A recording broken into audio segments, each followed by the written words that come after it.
భారతదేశపు మహాగ్రంథాలు, కావ్యాల సంపూర్ణ సంకలనం. సబ్స్క్రైబ్ చేయండి. తిలక్.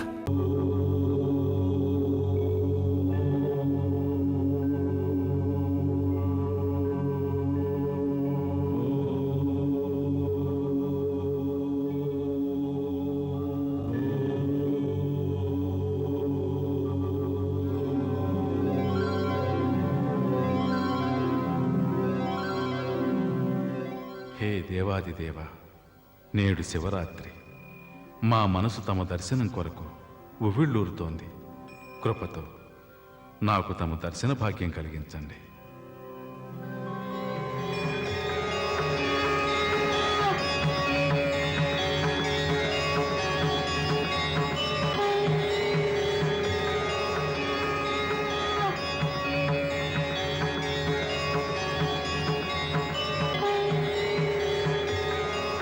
హే పతిత పావని గంగా, నేడు మహాశివరాత్రి.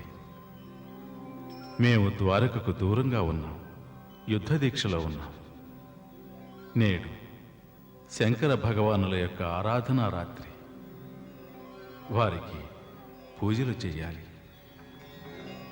హే త్రిశూలపాణి జటాజూట విహారీ పరమపావని గంగా, మేము మిమ్ము ఆవాహన చేస్తున్నాం.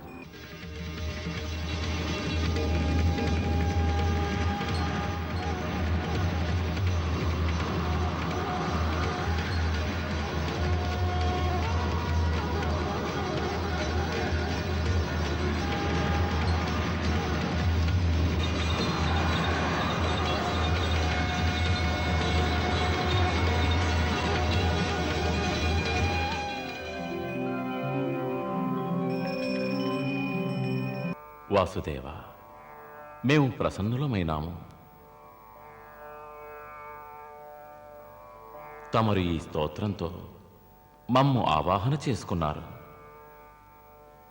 ఈ పర్వతం పైన స్వయంగా తమరు మమ్ము ఆరాధించినందువల్ల ఈ పర్వతం ఇకపై బిల్వేశ్వర పర్వతం అనే నామంతో ప్రసిద్ధి చెందుతుంది. తమరు స్తుతించిన ఈ స్తోత్రంతో భవిష్యత్తులో మమ్ము ఎవరు స్తుతించి పూజించినా మేము ప్రసన్నులమవుతాము. ఎవరు ఈ జలధారలో స్నానమాచరిస్తారో వారికి గంగా స్నాన పుణ్యం ప్రాప్తిస్తుంది. సెలవీయండి పరంధామ, తమను మేమే విధంగా సేవించగలం? మహాదేవ, తమరు ఆదిదేవులు. మాకు తమ సేవలు కాదు, తమ యొక్క ఆశీర్వాదం కావాలి. తమను తాము చిన్నవారుగా ఎంచి ఇతరులను గౌరవిస్తారు. అదే తమ విశాల హృదయాన్ని తెలియపరుస్తోంది. ఈ సమస్త సృష్టి స్థితి లయకారుకులైన తమరు ఒక సామాన్యుని వలె మాట్లాడుతున్నారు. త్రిలోకాధిపతులై ఉండి ఒక యాచకుని వలె వినమ్రులై ఉన్నారు. ఇదే తమ విజ్ఞతకు చక్కని తార్కాణం. అందుకే విజయం తమనే వరిస్తుంది. మరి ఏమిటో చెప్పండి దేవాదిదేవా. అదే, మేము తమకు దేవేంద్రునికి జరుగుతున్న యుద్ధాన్ని చూస్తున్నాం. తమరు దేవేంద్రునితో తీవ్ర యుద్ధం చేయడం లేదు. తమ యుద్ధం చూస్తుంటే తమరు అతన్ని రక్షిస్తున్నారనిపిస్తోంది. దేవా, మా ఉద్దేశం ఇంద్రుని పరాజితుని చేయాలని కాదు, మేము అతని అహంకారాన్ని అణచివేయాలనుకుంటున్నాం. మేము పూర్వం ఒకసారి గోవర్ధన పర్వతం మీద అతని యొక్క అహంకారాన్ని అణచివేశాం. ఆనాడు అతడు తమకే పారిజాత వృక్షాన్ని ఇవ్వడానికి నిరాకరించాడు. ఆ కారణం వల్లనే పార్వతీదేవి పుణ్యక వ్రతం కోసం తమరు స్వయంగా పారిజాత వనాన్నే సృష్టించారు. ఇప్పుడు అతడు మాకు పారిజాత వృక్షాన్ని ఇవ్వడానికి నిరాకరించాడు. అదీగాక తనకు తానే ఒక సర్వోత్తమ పాలకుడిని అనుకుంటున్నాడు. కాబట్టి మేమతని ఈ అహంకారాన్ని అణచివేసి పారిజాత వృక్షాన్ని పృథ్వీలోకానికి తీసుకువెళ్లాలనుకుంటున్నాం. దయచేసి ఆశీర్వదించండి. తథాస్తు. తమరవశ్యం పారిజాత వృక్షాన్ని భూలోకానికి తీసుకువెళతారు.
ఆగు కృష్ణ, ఏం చేస్తున్నావు నీవు? ఆగు సుదర్శనమా.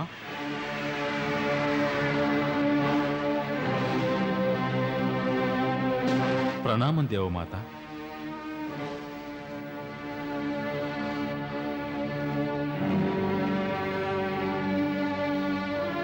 నీవు నీ సోదరునే సంహరించదలిచావా? నీకు ఈ విషయం గుర్తు చేయాలా కృష్ణ? వామన అవతార సమయంలో మేమేగా నీకు జన్మనిచ్చింది. ఇంద్రుడికి పరాభవం జరిగితే దేవలోకమే తల్లడిల్లిపోతుంది.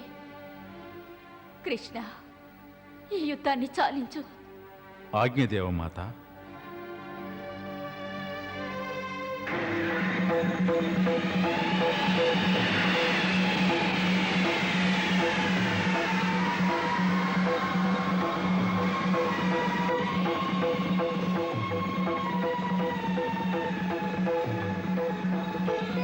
మేము నీకు పారిజాత వృక్షాన్ని ప్రసాదిస్తున్నాం.